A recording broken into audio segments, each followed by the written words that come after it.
This is madness. I had tried Datura 3 or 4 times at low and moderate doses and found it to be heavier on side effects than psychedelic ones, but being bored one Sunday afternoon, I decided to take out an envelope of seeds I had culled from a Datura plant I'd grown in my garden the previous summer and do a righteous dose. I am an experienced user of psychedelics and believed I could handle it even with a new roommate in the house, so I pulverized a lot of the seeds with a hammer and put them in a pillbox. I retreated to my bedroom and started sprinkling the ground up seed mix into water and drinking it. It's hard to tell exactly what my dose was, but after several glasses of water/Datura, the physical effects kicked in. They were very unpleasant and I was immediately sorry that I had done it. I felt a nausea-like discomfort and the usual savage case of dry mouth. My limbs were difficult to move and even limited movements felt sickening. About 4 hours after taking the dose, the trip started getting hallucinatory.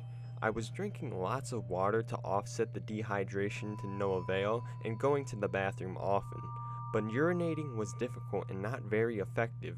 The bathroom looked normal, but when I looked down into the toilet, the water was covered with a layer of gelatin with rainbow highlights. Occasionally, I saw small ticks on the wall, and upon closer look, they were spiders. By about 11 p.m., my roommate Jenny was asleep and I was tripping hard but didn't necessarily realize it. Everything was very dreamlike, and during one of my journeys to the bathroom, I saw Jenny there, sitting on the toilet with the lid closed, looking at me. We stared at each other for a long time, and I looked down momentarily, and when I looked up at her, she wasn't there, never had been. So began a series of hallucinations. In the house's second bathroom, I saw Jenny standing next to me, looking at me. I turned to her and resolved to muster a reassuring smile, but when I turned, I realized that what I had really been looking at was my own reflection in the mirror. I was very alarmed and thought, this is madness. But my reflection was wearing the placid smile I had put on for Jenny, and my calm expression was somewhat reassuring. From that point on, I was very messed up and was moving around, bumping into things, hallucinating and tormented by mental confusion. I had minimal short-term memory, and at one point noticed that I had left the bathroom sink faucet running full tilt for an unknown length of time. Colors and sounds were amplified. There were times when there were lots of people in the room having a party.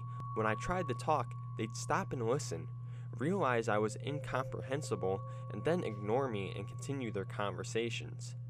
At some point, I saw one of the tick/spider hybrid creatures on the bathroom wall and put my finger on it to confirm it really wasn't there.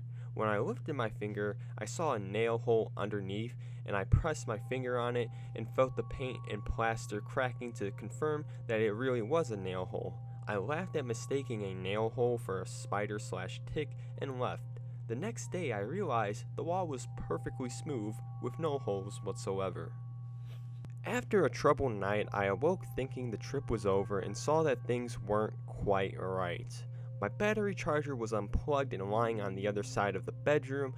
A rented DVD was by the bed with a pair of scissors from the kitchen drawer. My toothbrush and toothpaste and socks neatly arranged on it. I walked into the kitchen and the answering machine was unplugged. I had no memory of doing any of these things. I went to make coffee and the coffee pot had vanished. All my toiletries were gone. Later I found my razor in the washing machine. A $300 paycheck had been taken from my clipboard and was in the recycling bin. A tube of my roommate's toothpaste was in the kitchen cupboard, and so on. I thought the trip was over and was glad, but after rigging up some coffee, I noticed the paint was moving on the patio windowsill. This marked a second phase. The physical effects had lessened, and I was capable of talking. I started smoking marijuana and spent the entire day lying on the couch, smoking pot, drinking coffee, looking out at my backyard garden, and listening to CDs on my headphones. I was having lots of entertaining hallucinations. It was a sunny, windy day, and the plants were blowing around, and they looked like witches, trolls, and hobbits. There was a community of strange and absurd characters in one of the rhododendron trees. The music sounded great. I looked at my hand and it had a shiny, waxy appearance and layers of it dissolved like layers of paint or melting wax, and I finally was looking at the hand of a creature from another world, with a thumb and 2 fat, waxy fingers. All this was very enjoyable, and I was lucid and even had a short conversation with Jenny, who was really there this time. Later, I went for a walk to the park and all the trees had faces and were smiling at me. The plants seemed to be bending to me, crying out for affection, each one saying, "Me, me," and demanding to be stroked and hugged. I did comply but didn't go overboard with it. For days afterward, I felt foggy, and a day or so later, it occurred to me that Jenny couldn't have possibly slept through all the noise I was making. I had even stumbled and crashed loudly into the wall near the door of her room, and I thought that maybe I did something I hadn't remembered, and that maybe Jenny actually had been in the bathroom one of those times. All seemed normal, however, but about 2 days after the trip, I noticed Jenny was packing her stuff into her car trunk. She packed a bunch of stuff and then left without explaining and didn't come back that night. I was certain that I had done something during the trip, or that she had encountered me in that very messed up condition and was frightened.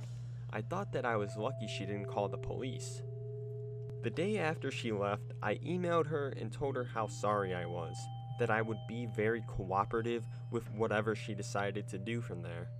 She responded and basically said that everything was cool and she didn't know what I was talking about. She said she was only visiting a friend and didn't tell me because she was in a hurry and would be back the next day.